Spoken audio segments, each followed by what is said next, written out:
At least I know you have been very consistent. You have been attending these meetings. So we're happy to have you once again. Is there anyone else who hasn't? I know there are many people joining in, but the ones who are here, is there anyone else who has not introduced themselves? Who is this with the Techno CS? Yes, yes, you. The one with the Techno C5S. I don't recognize your face. Please introduce yourself. You are muted. Put your microphone off. You are muted. Unmute yourself. We can't hear you. We can't hear you. I can see you are talking, but we can't hear you. Unmute yourself and then you can say hello to us. Trying to sort out her microphone. Who else is joining us? Nelly. Nelly from where? Nelly? Nelly.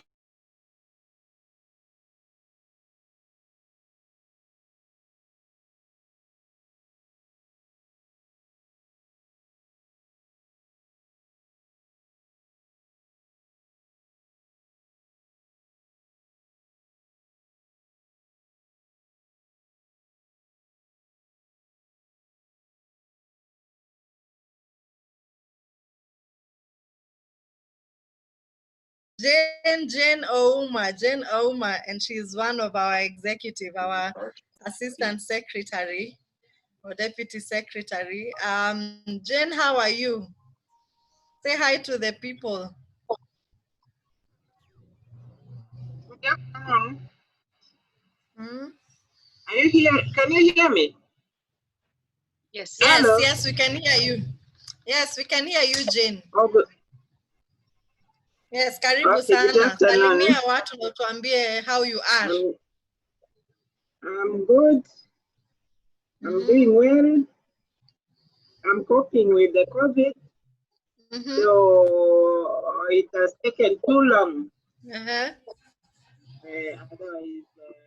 good.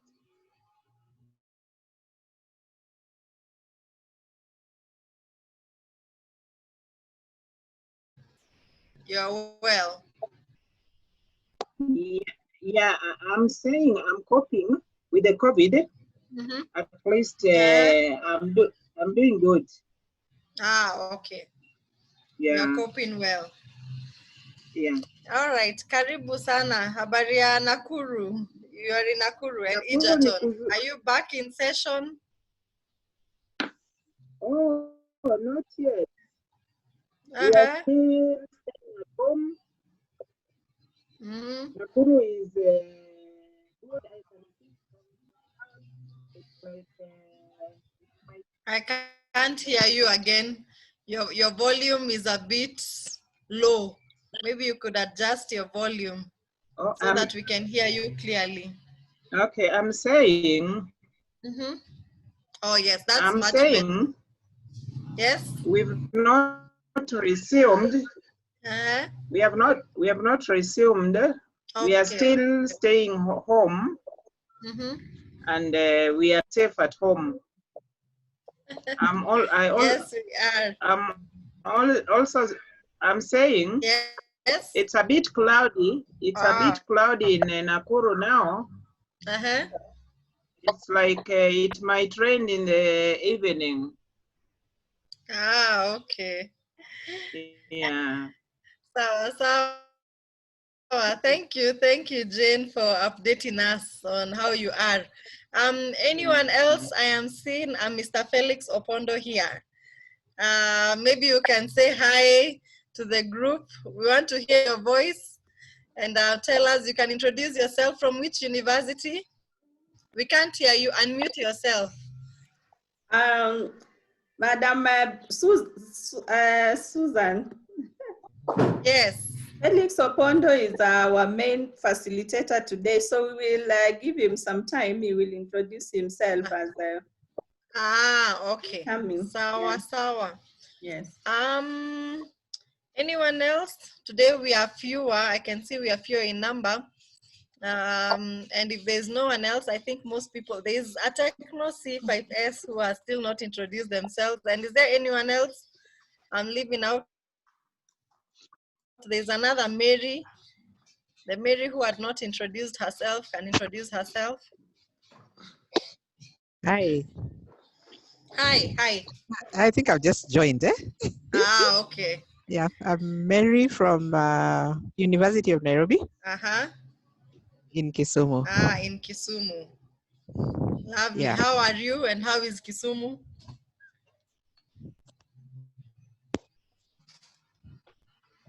Our Mary.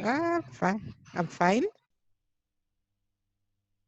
Yeah, Kisumu is okay. Things are relatively normal. Okay. All right. Yeah. Thank you. Nice to hear from you. I guess that is everyone. Is there anyone else? Okay, so in the interest of time, maybe we will still catch up with time. We will hear the other voices that are still joining in. I'd like to, today we don't have our chair with us. She's caught up on another matter. So the one who will be helping us to facilitate today is our vice chair, but she sends her apologies. Our chair, Nyagaya, sends her apologies. She's not able to join us. She's actually having a funeral that she's attending. So we keep her in our prayers and we support her whichever way we can. So I will invite our vice chair to take over. Catherine, are you there? Yes, I'm here. So that we can go on with our topic for today, and then we will hopefully interact much more towards at the end. All right, Catherine, it's your time. Thank you very much, Susan, for taking us through that get to know each other. And I want to say good afternoon to all members and welcome you to today's session. As you've been told, Dr. Lillian is bereaved. She has lost her father-in-law. Most of you may be aware. So we put her in our prayers and our family so that they may be able to go through this difficult time in their lives. It's not easy to be bereaved. If you can't reach out to her, whichever way you can. So today we will have our meeting, and our meeting today we're looking at how to cope with the new pandemic we have. Like we've seen the coronavirus pandemic has become our new normal. This is the way things are going. And from the statistics and from the figures we're getting from the government officials, we don't know how long this is going to take.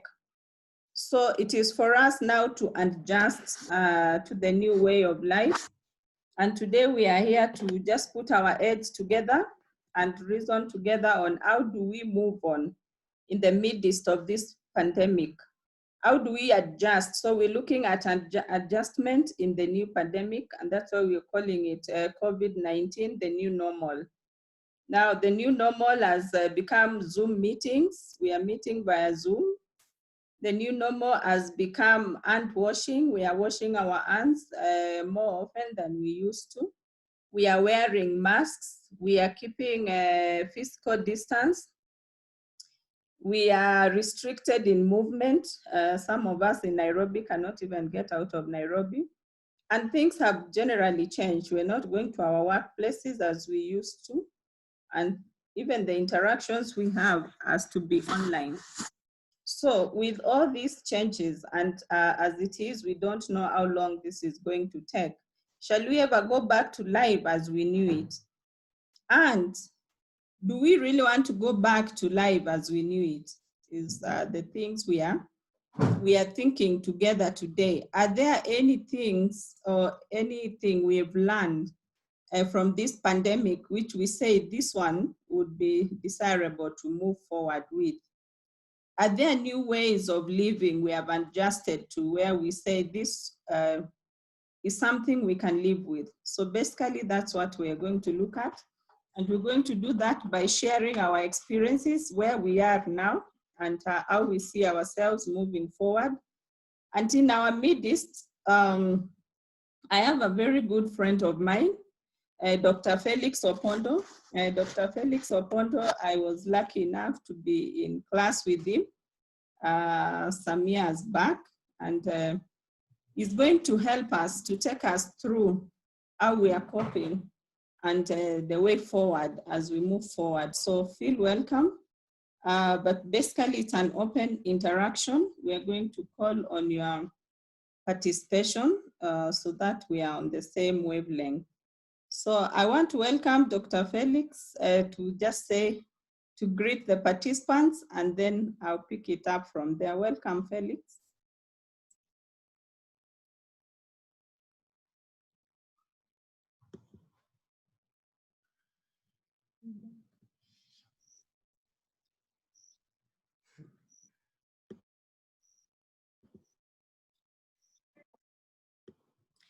Dr. Opondo, you may need to unmute yourself. You are muted. Fine. Good afternoon, team. Can you hear me? Yes, we can. And sorry, before you continue, this is a can you hear me? Group of psychologists. Dr. Opondo, before you continue, this is a group of psychologists. We are psychologists working at the universities in Kenya, or universities in Kenya. So you're talking to the people who hold the mental health, the mental health of our institutions of higher learning in this country. We cut across public and private universities. I know your university is also represented here, maybe. So you are talking to a very good team, which interacts with our students and our staff at the university level. So most welcome. Thank you so much. I'm happy to be here. My name is Felix Opondo, a clinical psychologist by profession, education psychologist by profession, and I'm happy to be with you here. I'm in private practice. My last employment was with government as a principal psychologist, and at the moment in private practice. I am also a student at Catholic University. I'm very happy to be here with my mentors in the universities. I'm a student at Catholic University, pursuing a Bachelor of Laws degree. And in my consultancy, I consult for government agencies. I also consult for the humanitarian. Mainly, I consult for government agencies, and I also do consultation for the humanitarian organizations.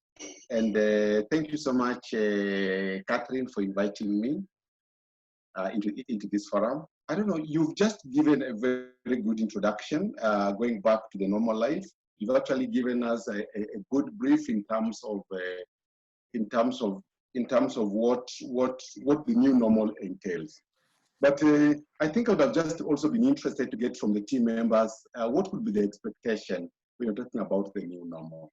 Maybe some few expectations from the team when you talk about the new normal. Catherine, please. Thank you very much for that. So members, kindly unmute yourself. It's an open forum.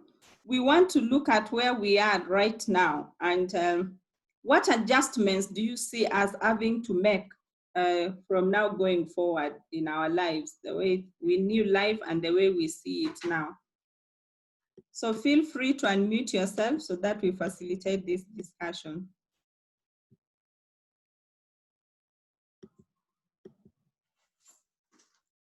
Yes, Jane Auma. Hello. Yes, go ahead. Hello. Yes, yes.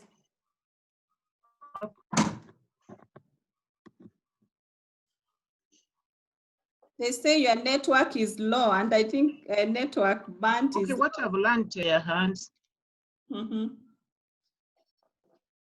Yeah, my network is unstable. It is a bit unstable.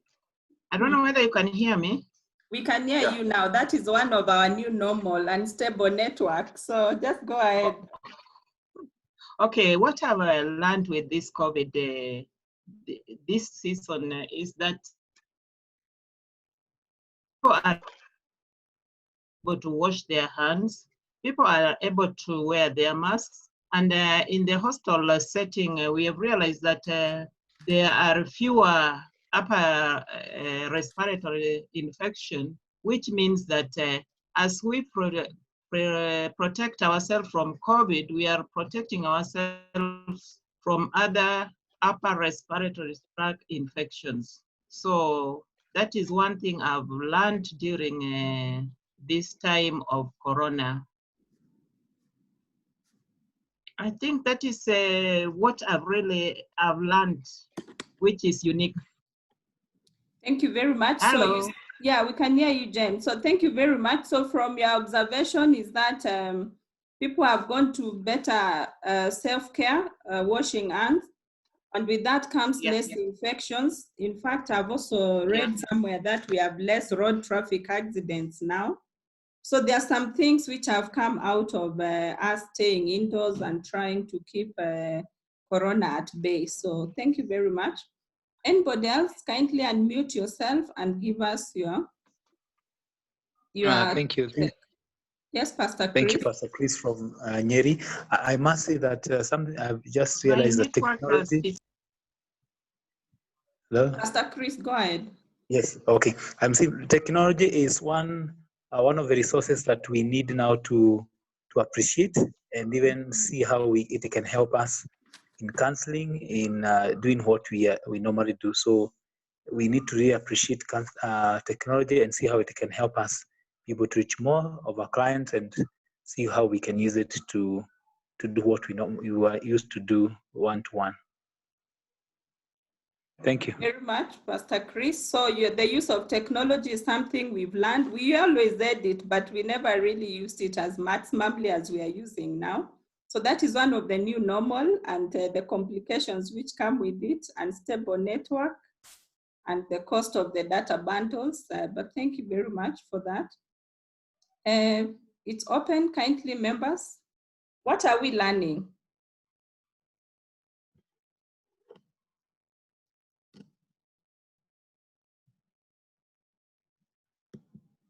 We have lived the experience of COVID-19.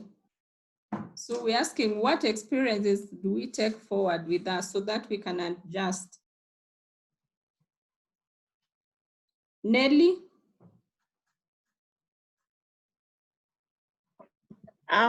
Okay, for me, what I have realized, and it's actually close to what Pastor Chris has shared, is basically like we may need to be more vigilant and think out of the box on more ways of even reaching to our clients other than the physical contact, because there are many cases that are coming up, and probably a client gets in touch with you, and for one reason or another, you're not able to meet them one-on-one. So then there are those issues of how well are we going to even get further to be able to know that you are really helping the client without physically being able to see or to assess physically whether the treatment is doing well or not. So yeah, the issue of embracing technology even as we offer these services. Thank you. Thank you, Nelly. So the way we do things, we love to be adjusted. When we talk about non-verbal communication with our patients, the distance we keep. Now we are talking with Pastor Chris, and he's in Nyeri, I'm in Nairobi, and we have to have a session so that counseling distance will have to be redefined. As members, we also need to adjust. Thank you very much.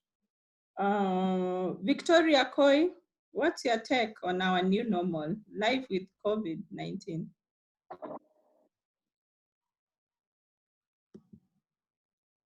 Victoria?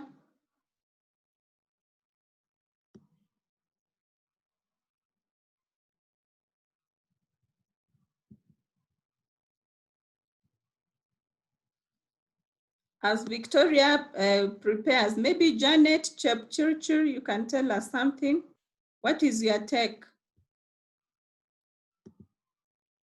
Janet Soy.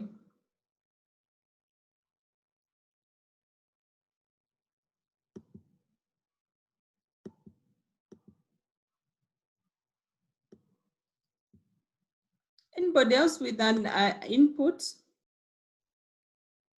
Life with COVID, the new normal. How do we adjust to life with COVID-19?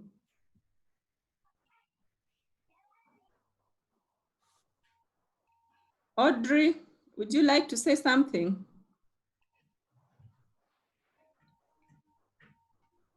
Good afternoon. Good afternoon. Good afternoon. I think for me, what I've appreciated about COVID-19 is the interaction I'm having with my neighbors. Mm-hmm. And I've come to realize that now we've all been equalized. Mm-hmm. Everybody is battling the same thing. And we are more pro-social now compared to before COVID-19. Mm-hmm. I think that's my take on it. Thank you very much. So looking at it, would you like life to go back to the chaos, if we can put it like that, and the running around we used to do before COVID-19? To some extent, yes, because a number of us are not able to meet our needs financially because we work and we earn on a daily basis. Mm-hmm. So we need to be sensitive to those people. And yet, on the other hand, even as we go back to that kind of life, I think we need to maintain the directives that we're using now, the social distancing, the cleanliness, being proactive, pro-social. I think that's, we need to have a balance. Okay. Thank you very much for bringing in that we really need a balance between what we knew, life as we knew it, and life as we know it now. The forum is still open. Lydia, would you like to say something?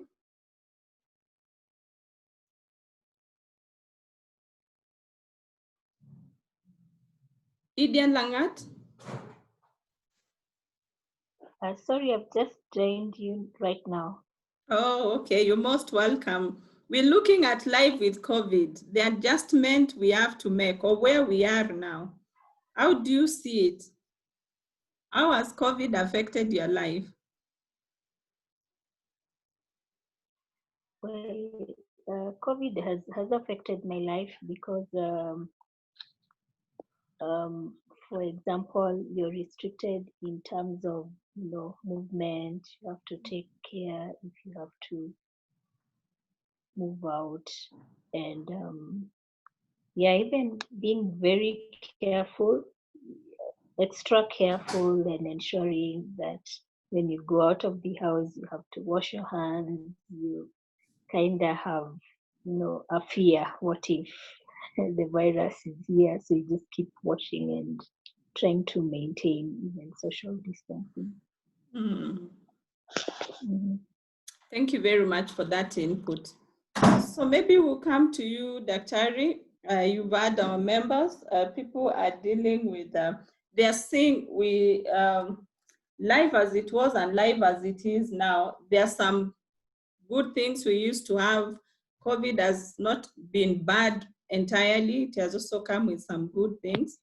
So members are thinking we're going to have a very dynamic balance, and it's not going to be easy. What's your take on the reaction of our members and now going forward?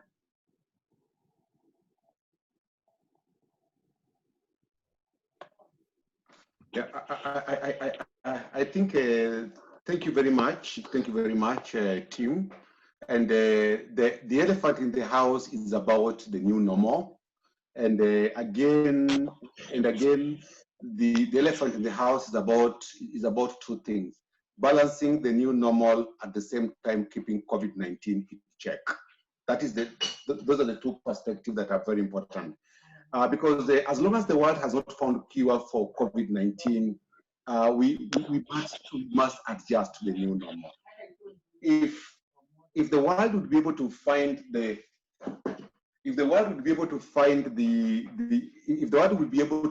vaccine or the cure for COVID-19, then what is happening is that our life will be able to change, almost basically change to where we were. But as long as the world has not found a vaccine, as long as the world has not found a cure and a vaccine for COVID-19, we have no alternative but to be able to adjust to the new normal.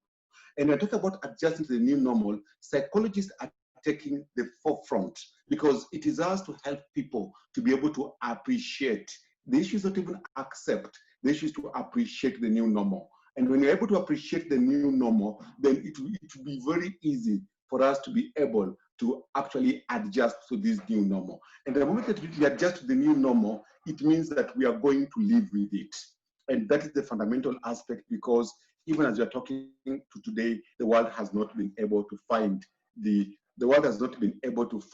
cure for, the cure or the vaccine for actually COVID-19. Now, when we talk about the new normal, there are fundamental things that we really need to look at. I just want to go back, and as psychologists, we are taking the lead in this, but I just want to go back and look at this particular perspective. Now, people must wash their hands always, just like Catherine had said.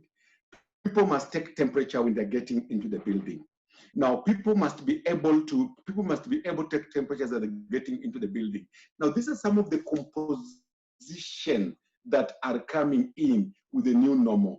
And basically, adjusting to the new normal, would be very, very fundamental. When I say this, when I'm saying this, sometimes what is coming to my mind is this is just a balance between life and livelihood. It's a balance between life and livelihood. And as we talk about that, it's a balance between life, and livelihood, we have to go out, because if you're going to accept the new normal, one thing that's going to happen is that the lockdown is going to be lifted, and the world has started doing the lifting for the lockdown. The lockdown is not going to be there forever.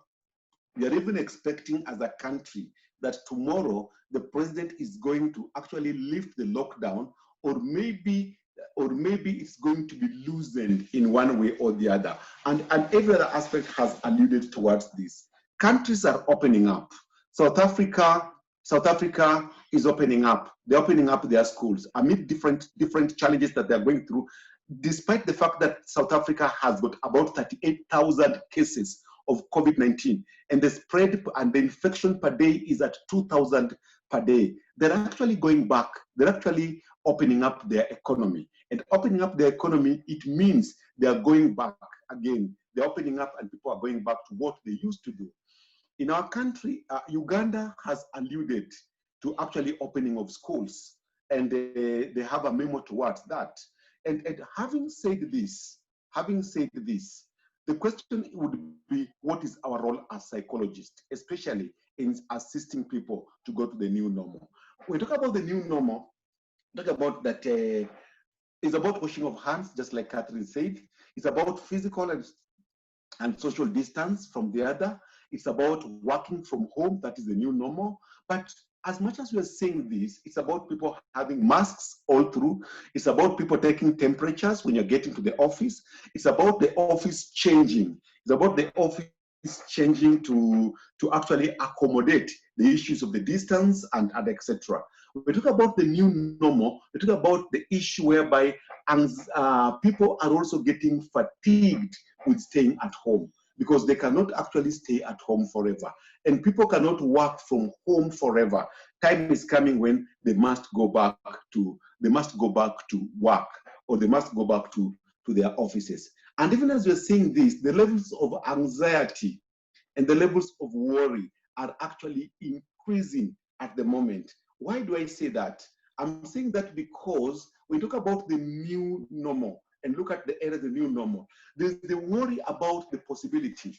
The new normal means that if you're going to open up our economy, if you're going to open up our restaurants the way we have done it, if you're going to actually open up cessation of movements, people coming in Nairobi and people going out, this is what we are faced with, then we must also be very ready for the high number of cases of COVID-19 as a country, because we are balancing between the life and the livelihood. We must be ready for high number of COVID-19 in the country.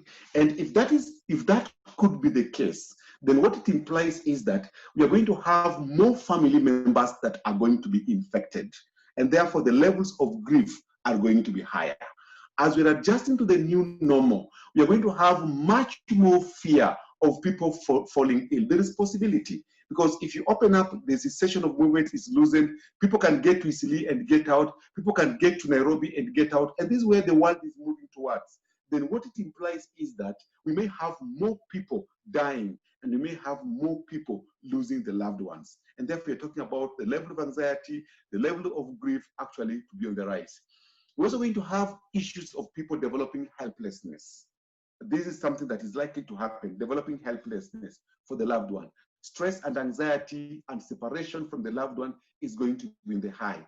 Fear of being placed under quarantine will also actually be in the high, and probably even higher number of people that are in isolation. We're talking about the new normal. It is not that the curve has actually flattened, as much as it's not the way it was anticipated.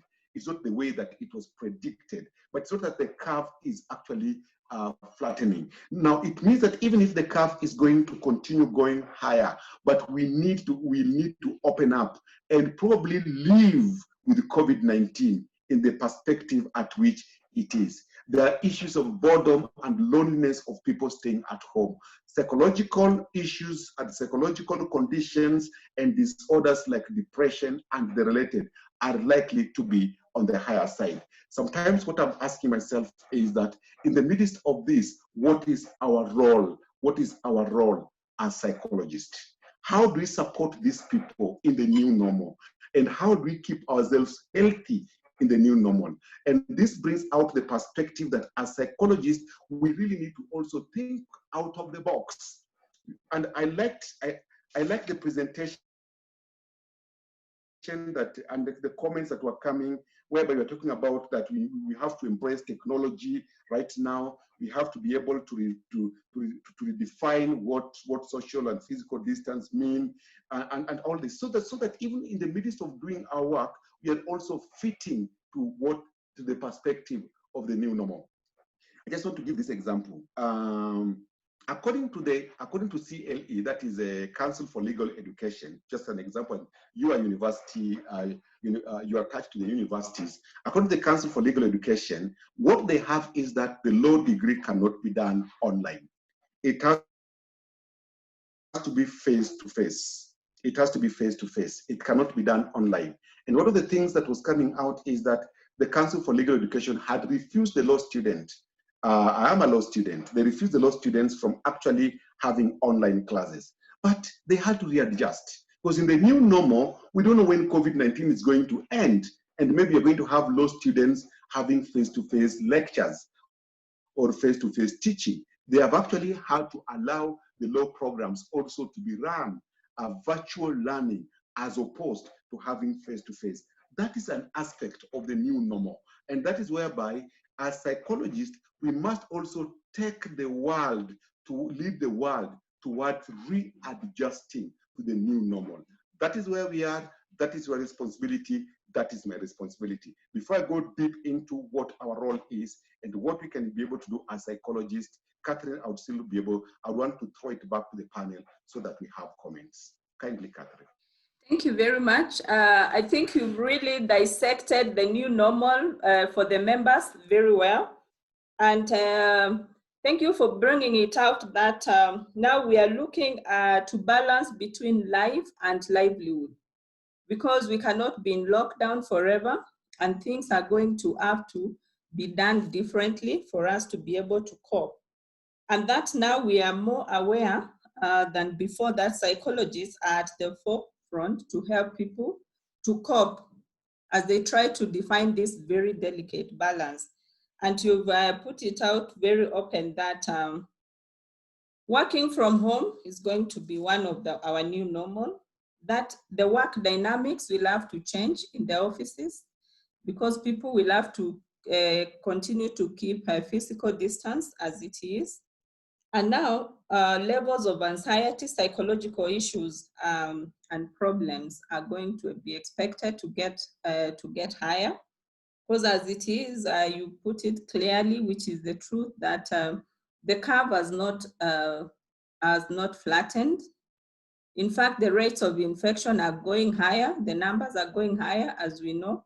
but we cannot be in lockdown forever, because even someone from the panel brought it out that people are suffering. Those who have to live, those who have to go out and make their livelihood are suffering. So it's not that things have changed, it's just that the reality is hitting home. So psychological issues are going to be higher. A lot of people, infection coming close home to our family members, probably to ourselves. So we will deal with the infection right home in our homesteads. We'll deal with loss and grief of very close people we know. We may even lose some of us, unfortunately. Isolation, quarantine is going to be a new reality. And with it, the depression, the grief, the things which come with it, anxiety, fear of the unknown, fear of getting infected. So where do we stand? What do we see as our role as psychologists? I would like to have an input from the members. Members, feel free to join this conversation, unmute yourself and join this conversation. We have broadened the way we see our new normal. Where do we see ourselves as psychologists?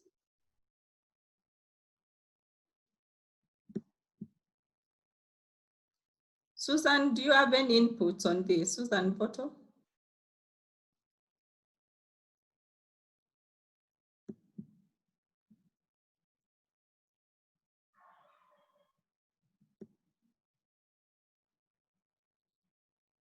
As Susan is thinking, Lucy,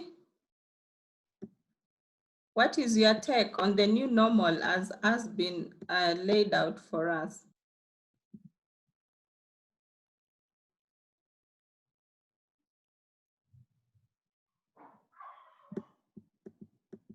Lucy, are you there?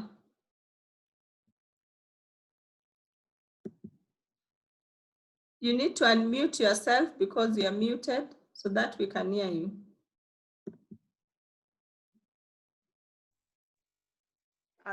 Thank you, Catherine. Yes. Sorry, I've just joined in, so I've not followed the earlier conversation. Mm-hmm. But what I think as councillors, there's a lot ahead of us, bearing in mind, as you've talked about, the mental issues are going to be more. So people will be looking up to us to get solutions for them. And therefore, I think for us, the beginning point is to be able to seek our own personal help first and equip ourselves. And also we need to think ahead in terms of how we are going to help our clients in the light of the new normal. Thank you. Thank you very much for your input. Anybody else with their input that we need to build our capacity, and we have to think to deal with our own anxieties first as we get ready to help others? Anybody else with an input? Sheila Moguta, do you have an input?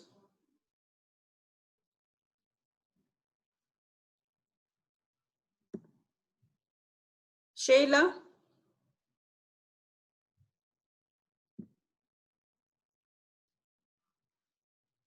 Rono?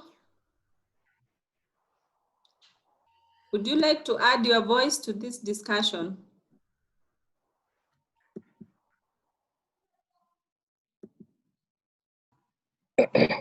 Hello? Yes, we can hear you. Go ahead. As the previous speakers have said, I think one of the saddening things that I'm feeling for our clients, can you hear me? Yes, we can. Is the fact that during bereavement, people are not there to comfort the bereaved. Even when you offer counseling, at times do online counseling, you feel you wish you were there physically to assist, to be with the person. But unfortunately, it's the new normal, as the speakers have said, and we have no choice but to adjust. Okay, thank you very much for that input. Anybody else with an input on the discussion? The role of psychologists as we adjust to the new normal?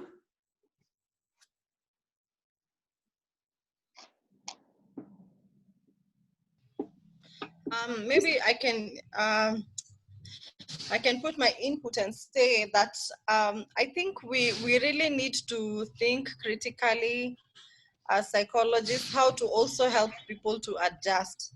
And I know that is one of the things that we were going through. All these things we have raised are just telling me that this is our new reality and our new norm.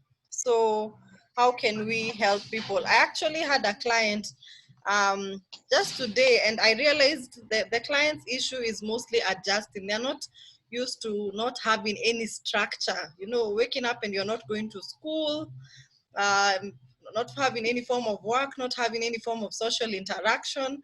And that has, like Mr. Opondo was saying, that the levels of depression and anxiety are really rising.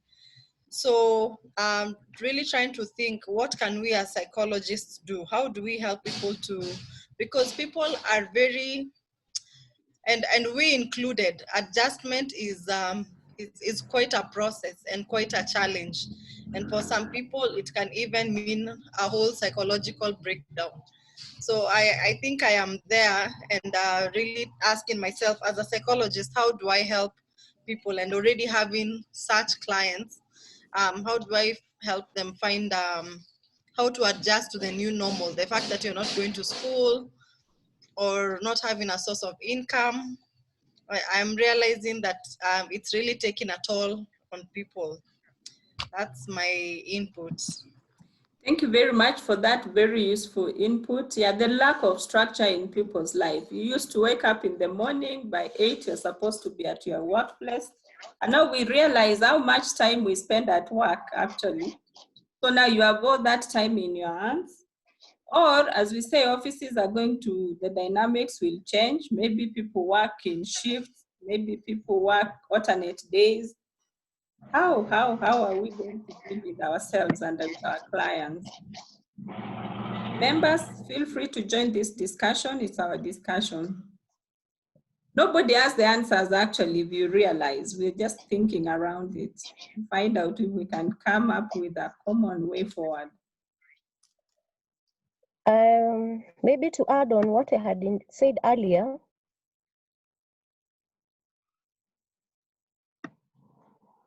yes, Rono, go ahead. There is a need for psychologists to create awareness and sensitization on mental health. I realized I run a blog, and I realized if I post anything concerning mental awareness, I have a lot of people going through the blog. So that indicated to me that there is a lot that we need to pass to people, and maybe they have no avenue to get it unless we pass the information to them. People are just, they're in need of information. And that awareness will enable them even make adjustments, even maybe have a structure in their life on how to do things on day-to-day basis.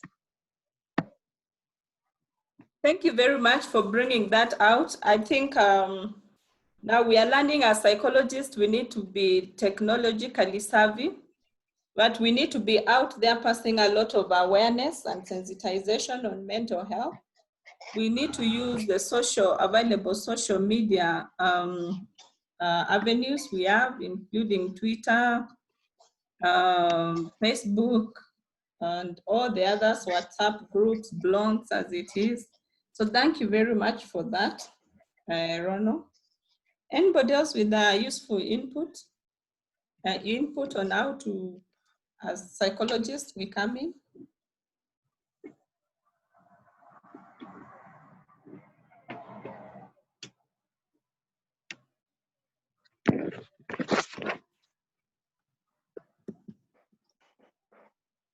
Members, are we here?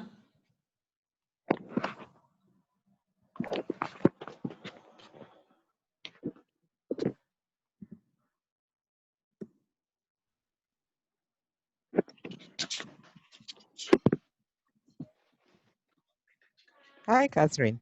Hi, Mary. I'm thinking that now more than ever, we need to be aware of our networks and what our networks can offer us. So that when you're handling clients, if you find that it's a little bit complicated for you, then you quickly refer to a colleague who can handle it better. And then secondly, we really need to be mindful of our own mental well-being, because we are human. So the fact that we are psychologists, we are not immune to all these issues that our clients are facing. Thank you very much for bringing that out. Really, we are going to be the liaison points where people, we can't do everything. So we need to have networks on where to refer people for services, because people will need more than psychological support. People will come, they are hungry as it is. We're seeing people are not working. They'll be dealing with maybe financial issues. So we are going to be the liaison centers, just putting people or connecting them with the right kind of service. So that is very important. And also thank you, Mary, for bringing out the issue of self-care. We need to take care of ourselves so that we are able to take care of others. So we can't forget to neglect that part of ourselves, because we're also human. And we are in this society where these things are happening. So we are not immune. Thank you very much for that. Maybe, Daktari, we come back to you. You've had the inputs we have. How do we move forward? What is our role as psychologists? Back to you. Okay.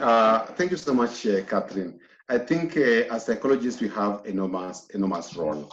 And what I've just heard from you that we really need to emphasize is that we have a role to help people to be able to adjust. That is really, really important. And in adjusting, we have to know what are some of the principles, what are some of the ways in which we can help people adjust from a psychological perspective. Maybe I will touch on that briefly. Again, probably as psychologists, it's important for us to be able to educate people, and this has come out, sensitizing people and on some of the signs. You know, if you tell somebody about, if you teach somebody, if you give somebody knowledge, you know, nowadays we talk about psychoeducation. That is a new concept. Psychoeducation is not only about teaching people. Psychoeducation is about giving psychology to people, so that they can be able to use that psychology to actually help themselves. We want to move away as psychologists from the perspective that if somebody has got some little stress, they rush to us. If somebody experiencing this, they rush to us. We need to now, at this particular moment, in the new normal, we have to give psychology to the community.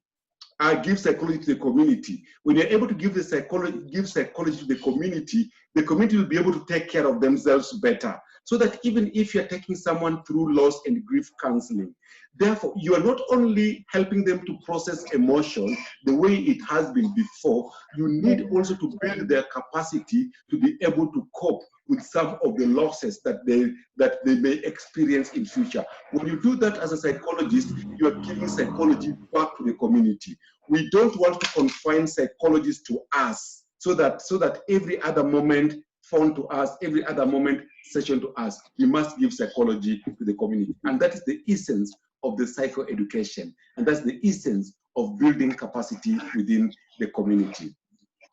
At the same time, it's important that we are also able to help people to adhere. You know, we talk about the medical adherence. Somebody should take the medication the way it is supposed to be. It worked very well, and it has worked very well with issues of HIV. It has worked very well. And for brothers and sisters who are living positively, one of the factors that has really supported so much in people living positively with HIV is adherence to medication.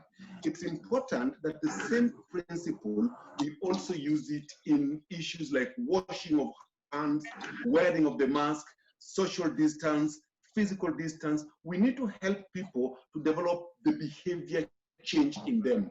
And behavior change in them, we can do this by using psychological principles, especially the behavior approach is very strong in that. So that the issue of washing hands comes like medication. The issue of keeping social distance comes like medication. Medication to the sense that I know that if I take this medication, if I take anti-malaria, it's going to help me with the malaria diagnosis that I have. Therefore, I feel obliged that I'll be taking 4 times 2 for 4 days. And if I will take 4 times 2 for 4 days, I will be remembering that I took this drug in the morning, I have to take it in the evening. The same adherence, psychologists, now we are doing it from a psychological perspective, using the behavior principle to help people to actually adjust to that, so that washing of the hands, wearing of the mask, sanitizing, keeping distance become part and parcel of our social life, realizing that if I do this, then I'll be safe and my significant others will also be safe. As psychologists, it will also be very important to help for us to help people in adjusting to the new normal, to be able to cope with fatigue of the lockdown. Lockdown has brought in a lot of fatigue. And even apart from that, one of the things that is going to happen in the new normal is that if actually I have temperature at workplace, whether it is an infection or whether it is malaria and they're related, the most important thing is that once my temperature shoots above the normal or the required temperature, I have to be at home and I have to go through medication. I'll not be at work. It means that some of these things, it means that I have to also, we have to help them as psychologists to cope with the fatigue of working at home, fatigue of working at home also. With the opening up, we talk about the life versus livelihood, balancing life and livelihood. And I said that probably we are going to have more cases of COVID-19. We need to help people to cope with quarantine. And it's important that we also help people as psychologists to know that when someone is in quarantine, what are the do's and what are the don'ts when someone is in quarantine. And when someone is in quarantine, how are we supposed to handle people who are in quarantine? How are we supposed to handle people who are in isolation? These are some of the challenges that we really must face as psychologists when you're talking about the new normal. Having said that, I also want to bring in this concept that would also be very important for us as psychologists. We are all aware that in the 16th century, Charles Darwin came up with the concept of survival for the fittest. And it is only the fittest that would survive, and the fittest are the ones that are going to pass that genes to the others so that they can continue surviving in the environment. And the concept of Charles Darwin is much more relevant today in this pandemic than it has been before. Now, we've had other pandemics before, but today, the world the way it is today, and the world the way it was in the beginning of the 20th century, and even before with other pandemics are quite different.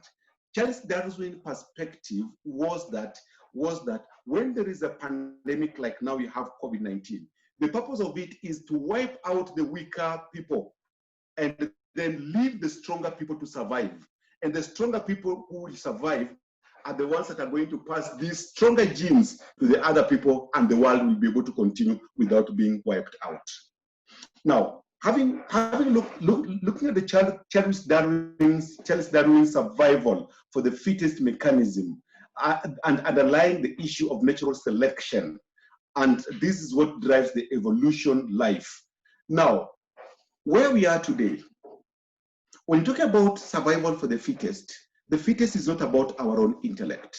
The fittest is not about our own capacity. The fittest is not about our own education. The fittest is our body fit to actually be able to survive. Why we're saying that is because this new infection, when it erupted, the selection again is starting.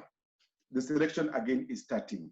And it is starting, and in the concept of coronavirus, in this particular pandemic, we have to help people as psychologists to fit in the perspective of being the fittest.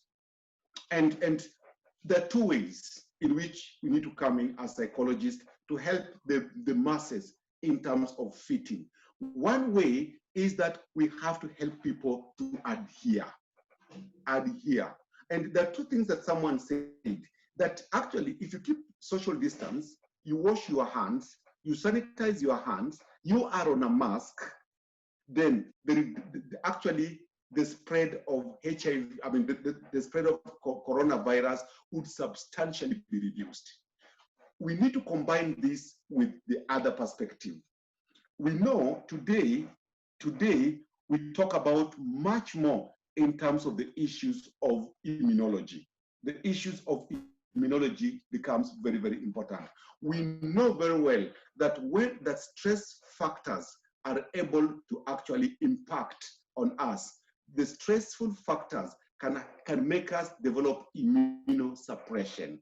And the moment that we develop immunosuppression, the implication of this is that our body becomes so weak, and our body becomes predisposed, and our body becomes vulnerable to actually corona or COVID-19 infection. And from the medical perspective and from the nutritionist perspective, one thing that we'll be told today is that we need to ensure that the kind of food that we are taking are foods that are able to build our immune system. And even researchers have indicated that is critical. So we have we have no effective treatment to survive and option to survive COVID-19 other than strengthening our immune system. And our immune system can be compromised by psychological factors. And that is where you come in, and I come in as a psychologist. Two, when I'm focusing again on the issue of the immunology, we are quite aware that psychological conflicts, and people are going through a lot of psychological conflicts today. The psychological conflict can be manifested into physical symptoms, what actually in the diagnosis we refer to it as conversion disorder. And in the conversion disorder or the conversion symptoms, psychological symptoms get manifested in physical symptoms. That implies that you can have people who are manifesting symptoms that are consistent with the COVID-19, but from investigations, we'll find that, and organically, this person does not have COVID-19, coming up because of high levels of anxiety, and at the same time, also other factors that can create conflict. If that happens, it will also have an effect in terms of our immune system. And I say that we only have two options: enhance our immune system, and again, also keep safe the way we have been taught about washing the hands and the related. These are the two very, very important protective factors, because we don't have a vaccine. Even those who've been diagnosed COVID-19 positive, they're relying so much on their immune system to actually alter and reverse the manifestation of the symptoms. And again, that is where we are coming in as psychologists. Now, today, as psychologists, we also talk about the new concept of psychological immunity. And the psychological immunity, the main perspective of the psychological immunity is to help us develop resilience, even in the difficult psychological situation that we are experiencing at the moment. Can we be able to develop resilience? When we talk about psychological immunity, we are talking about being able to grow in the midst of psychological distress.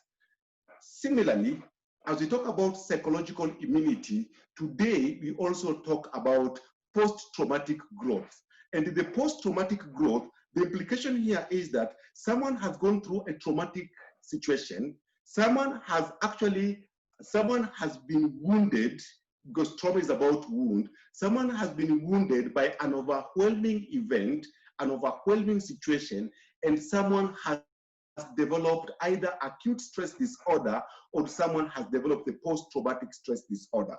And in the midst of developing the post-traumatic stress disorder, in the post-traumatic growth is that, yes, I was wounded. I went through an overwhelming experience. I was wounded, and I'm manifesting, and I'm actually suffering from the post-traumatic stress disorder. But when I come out in the post-traumatic growth, it means I have been wounded, but when I come out from that wound, I'm stronger than the person that I was before the trauma. in essence, what this would imply is that I would say that it was so difficult for me in terms of what I went through. I went through a lot of pain, but maybe on the other hand, I thank God that I went through that painful experience, because the person I am today is not the person that I was before I went through this experience. And that is the post-traumatic growth.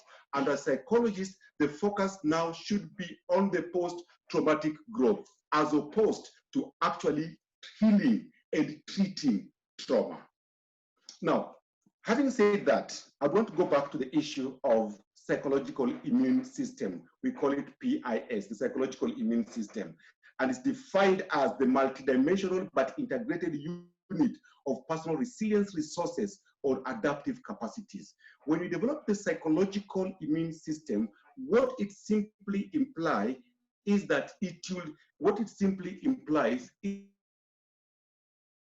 it will insulate us from the psychological situation that we are going through. What it simply means is that we'll go through traumatic experiences, anxiety-provoking and eliciting experiences, grief and the related, but when we come out, either we may be less wounded, or we may not be wounded, or we may be stronger.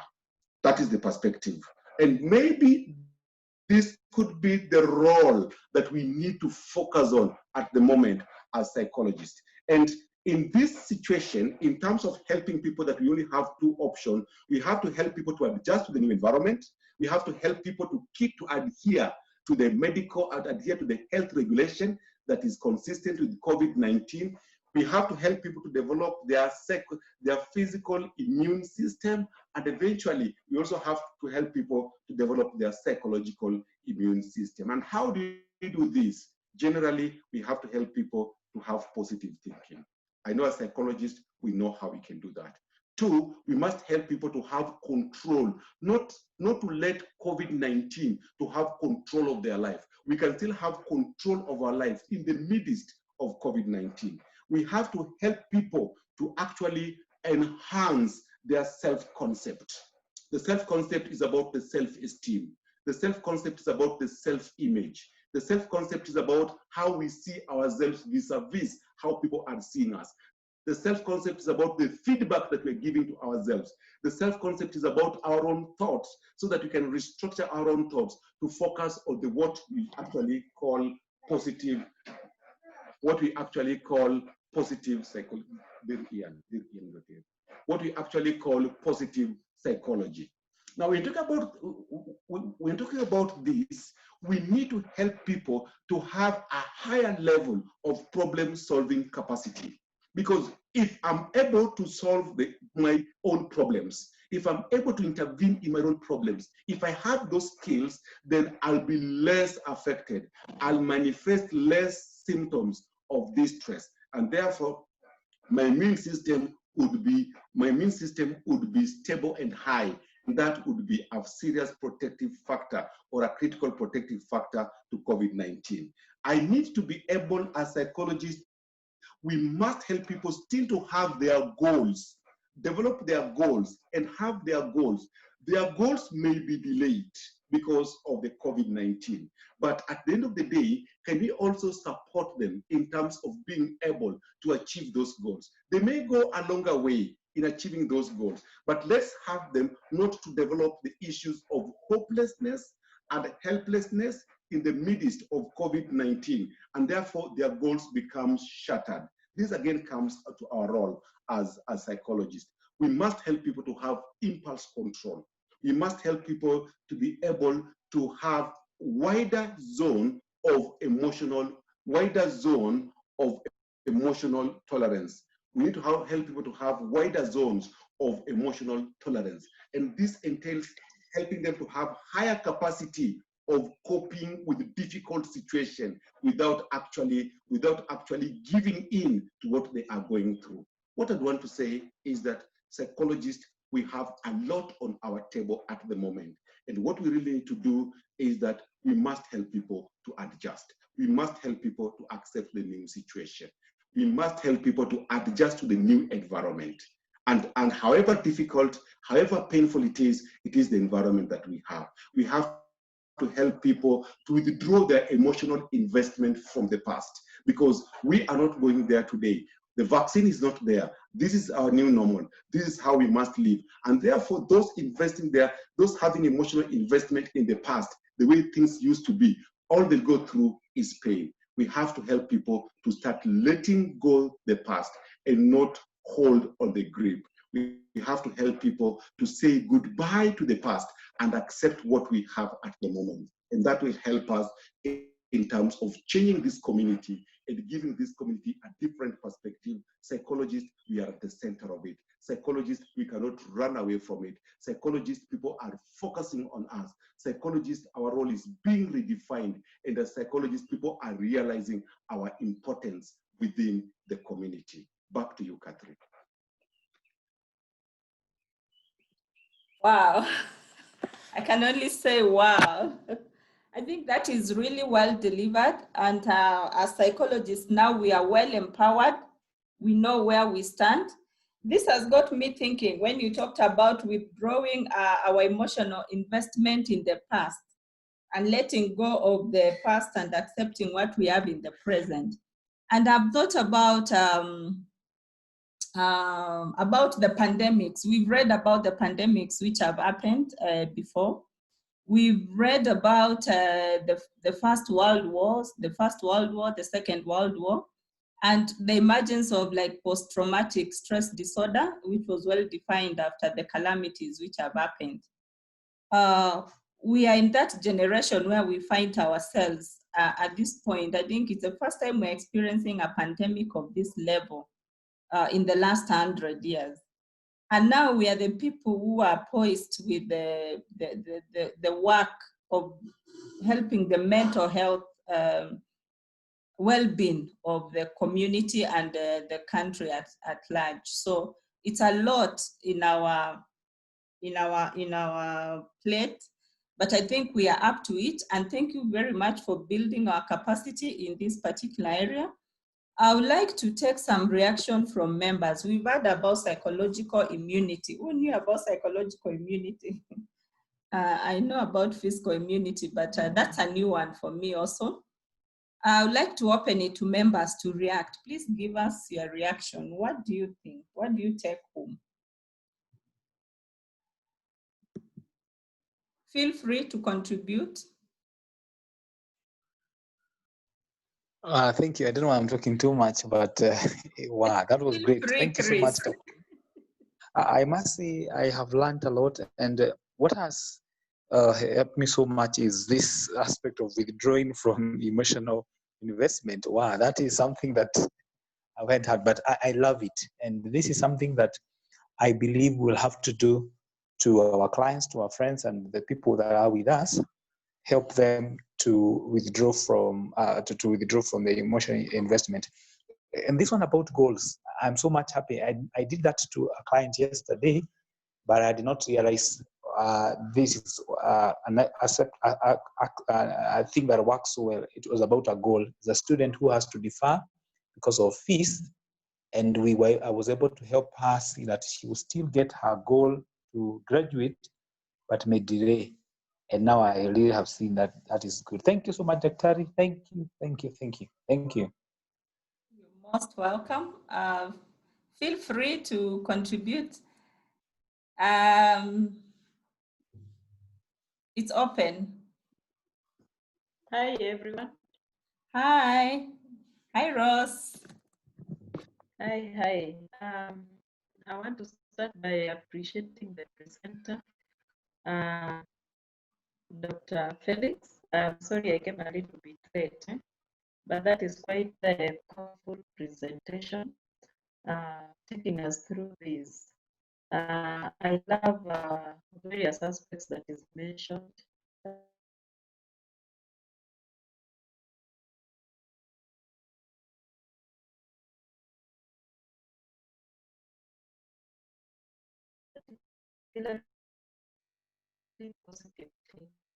Ross, your network may be a problem. Positive mindset. As psychologists, as I work with people, personally, as I work with people, that is one area I'm really struggling with.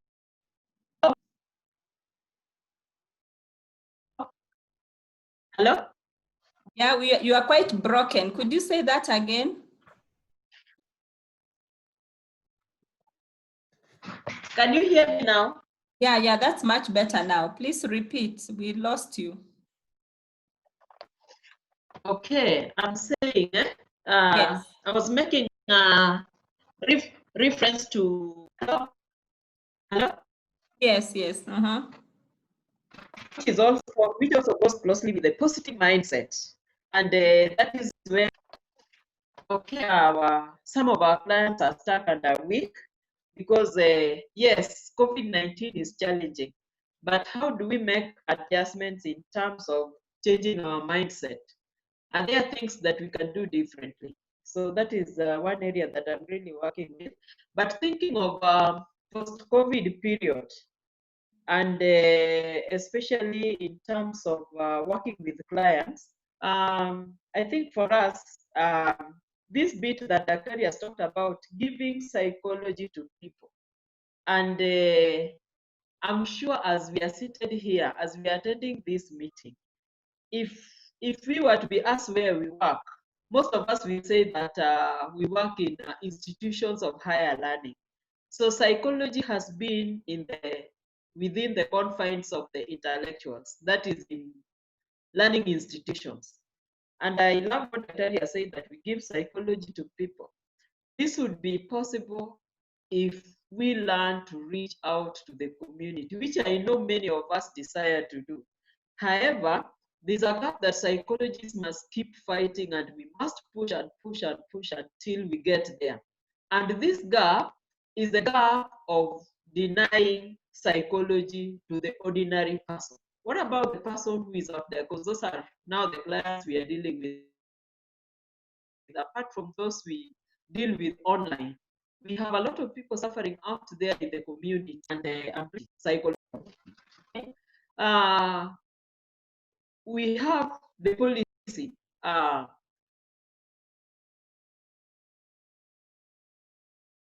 Assistance, and I'm one person who is very passionate about community psychology. We need to go out there, but this can only be made possible if there's a policy that enhances this.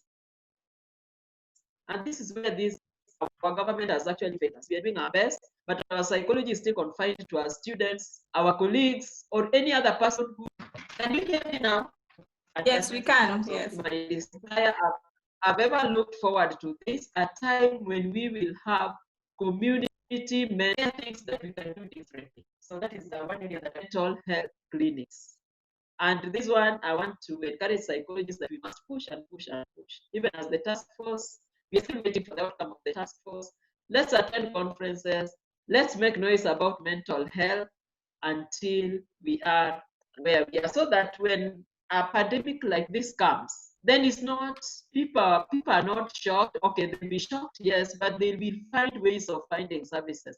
If sometimes I look at what goes on in developed countries, people just call and they get mental health services within the community. People can move, like we are locked down in Nairobi, but I can move to my shopping center and get counseling services there.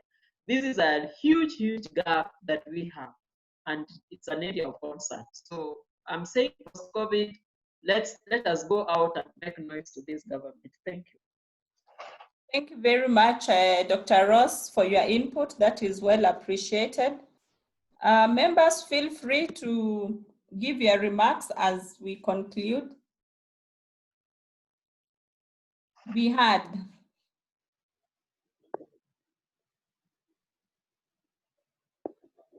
Hello. Yes, Irene. Most of us will say that. So oh, that's Lucy. Oh, this is Lydia. Oh, it's Lydia. Yes, Lydia. I want to appreciate Daktari for the very good presentation. And can you hear me? Yes, we can. Thank you. Can you hear me? Okay. I would like to appreciate Daktari. I like the bit about the positive psychology. And with this pandemic, we can help our clients become stronger. Because when there is a pandemic, some people can be vulnerable, but using positive psychology, we can help them be very resilient. And as Dr. Ali has said, our clients can become stronger, and we can avoid a lot of dependency, them depending on the counselor. And I like that bit about helping to building that capacity to cope. And I think this has to start with us, with the self-care bit that we talked about earlier. We look after ourselves so that we can be able to look after. Thank you very much, Lydia, for your input. That is really true. We need to focus on post-traumatic growth rather than post-traumatic depression. And we grow, we come out stronger in this pandemic. Thank you very much. Anybody else with an input? Okay, good evening, everyone. Irene. Yes, this is Irene. I want to appreciate Daktari for that very enlightening presentation. I hope we get the notes somehow, somewhere, but it was very, very enlightening. He brought up things we've been going through ourselves and with our clients and families, but he brought them out very well. And one of the things he said is that we help people deal with the loss and grief, you know, not to be in the past. I wish it was those days when we would have social interactions, where we would go around our business, because if you get stuck there, we'll not be able to move on in our lives. So loss and grief also came out very, very well. And that's something maybe we can, as we help with our clients, we can also help them to deal with that, because the more they are stuck in the past, the more they cannot move forward. So we really appreciate your presentation, and God bless you very much. Thank you. Thank you very much, Irene. I appreciate it. Mary Otieno. I hope you're still here. Mary and I and Dr. Felix were in the same class. We were classmates. So Mary, you may need to say hi to Daktari and give your input. Hi, Catherine. Yes. My classmate. Yes, that was a good presentation. Very, very enlightening. Keep going, eh? Okay. Thank you. So, am I locking anybody else out? Catherine, I just also want to appreciate Daktari. And what I'm taking away is the psychological immune system. Asante sana, Daktari. Thank you very much, Audrey. We really appreciate it. Hello again. Yes. Okay. I want to appreciate the presenter. I think we've added something new to what we've known before about the PIS. And it reminded me about the mindset when he talked about the positive psychology, about the fixed mindset and the growth mindset. And therefore, I'm thinking about, as a psychologist, it's about now moving from fixed mindset about how things have worked before to growth mindset, where we allow new ideas and new ways of approaching the issues that we are facing.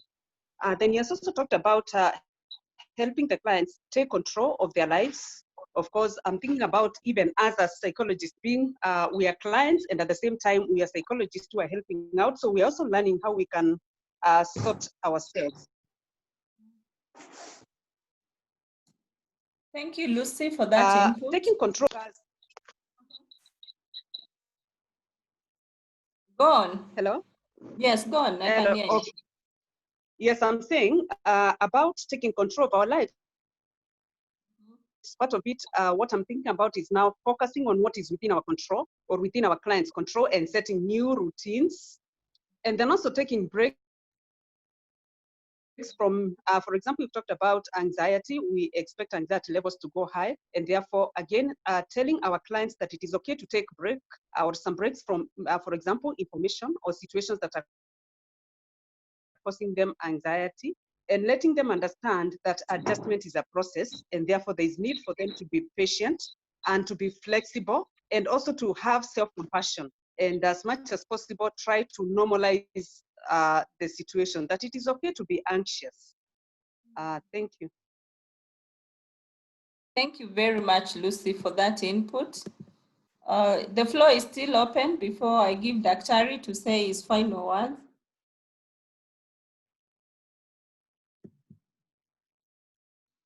Hi, Catherine. Hi. Hi, everybody. My name is Ruth. I wanted to say that though I've joined a bit late, I have learned a lot, and I really encourage such meetings.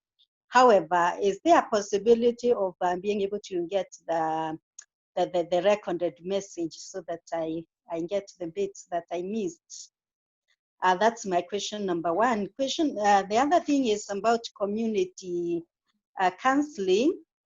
I think in Africa and particularly in Kenya, we've not been able to do much in the community, because really it's like this idea of counseling and psychology is a preserve of the elite. And so I am just thinking aloud, how can we be able to break the information and maybe pass it to the community, and which would be the avenues that we can use to pass the information. Because personally, I'm very passionate about the community and what they can benefit from what we already have. Yeah. Thank you, Ruth. Yes, this recording will be available most likely tomorrow. If you go to YouTube, this and all the other meetings we have had are posted there. Under my account, look for Catherine Mulundu. You will find the recordings. Wow, that's a very good, Catherine. This one and all the others we have had are already there, and they are public for you to view. So feel free to view. Wow, thank you. And thank you for bringing up the issue of community psychology. I think the presenter has put it out very clearly that we need to do more about empowering the community. So as a group, I think we'll come together and see how we can reach more people outside the intellectual confines where we are based. I think we have a responsibility, we have a duty to do that. Thank you.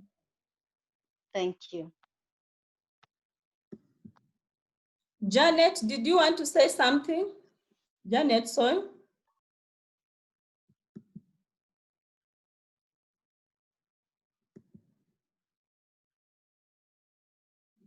All right, as Janet comes, Dr. I give you this opportunity to say your final words. I know we have had a very productive time. Thank you so much, Tim. It's my pleasure, great pleasure to actually be in this forum. I also just want to say that as psychologists, we need to take now a front line. I've been having a group of psychologists that we've actually been going through trainings on the issues of the role of psychology in countering violent extremism. This is one area that psychology has not been able to be very productive.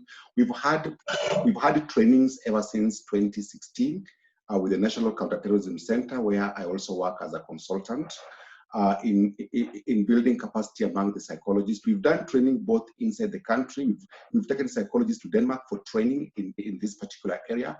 And I would really want that if violent extremism, we are going to give it a psychological perspective, then we are going to win this war. This war is not about guns. This war is about the mind.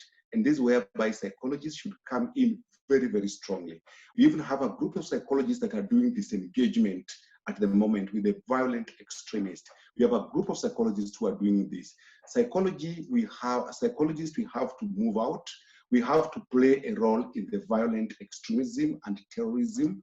And it's not only about we psychologists, when there are issues of terrorism, we are actually hardened and brought together, and we're told to go and give support to the victims or survivors of violent extremism. We have to take the role in terms of assisting these people, in terms of changing their mind, in terms of assisting them. And this is one area that probably in the next presentation, I would not mind to actually look at what underlies violent extremism. What is the thought of a violent extremist? Why are they violent? What is making them sustain violence for all this time? And again, what is it that the world can be able to do? We as psychologists, we have got a very central role.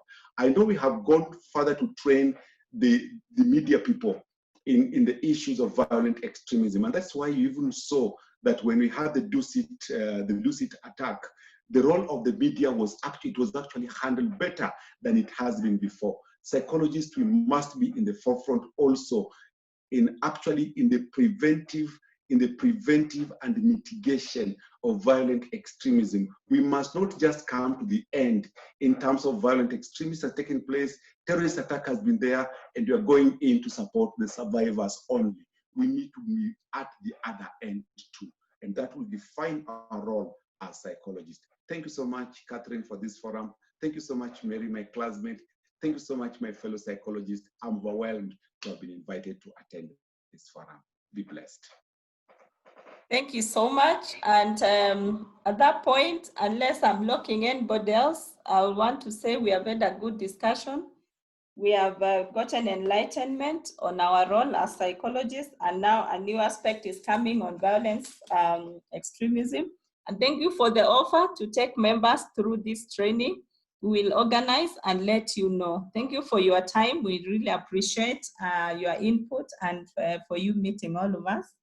And I think you're doing your bit in community psychology sensitization. I think we are better informed, and this group of psychologists is ready to go out and interact outside there.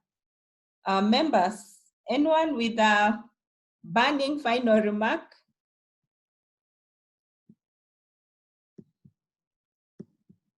If none, then I want to say thank you very much for your time. I really appreciate you finding time every Thursday to be with us. So until then, we meet again next week on Thursday, and stay safe, wash your hands, keep physical distance, socially connected, emotionally connected, and keep safe with your families. Thank you very much, and bye-bye.